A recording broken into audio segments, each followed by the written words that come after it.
Good afternoon. There used to be a cynical yardstick in journalism, how newspapers would rate the importance of a story, especially one involving death. And the equation went something like this. 1 dead Australian equals 5 dead Poms equals 10 Americans.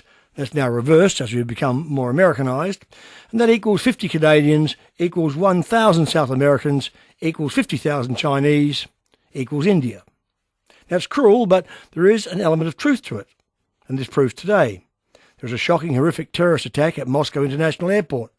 A suicide bomber killed more than 30 people and injured between 100 and 200 people. Now, sure, it has made the news, but not as much as you might have thought. There was only sparse coverage when 2 female suicide bombers killed 40 people in metro stations in central Moscow last year. And think back to the bomb attacks in the London Underground, the massive coverage in all news media here in Australia. There are still survivor stories about that one appearing on occasion. And 9/11, of course, well, that was in a frightening league of its own because it was an attack on the centre of the universe for many people, 2 giant impregnable towers in a supposedly impregnable city in a supposedly impregnable country, the tangible start of the war on terror. So why is it we seem to confine our grief not so much to our own shores, but to English-speaking countries?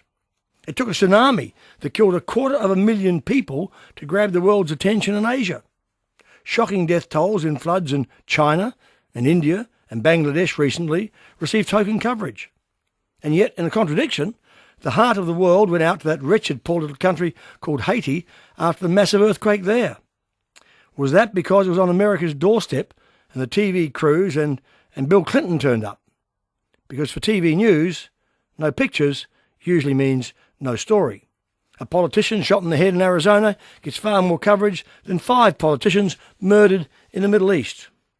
There are exceptions, of course. The murderous siege at the Taj Mahal Hotel in Mumbai was heavily covered, and for obvious reasons, so were the Bali bombings. But we still hear radio and TV reports that start off, "No Australians were killed today when a bus loaded with tourists crashed and burned in Bolivia." Of course, if the 50 people hadn't been tourists, the story probably wouldn't have been covered at all.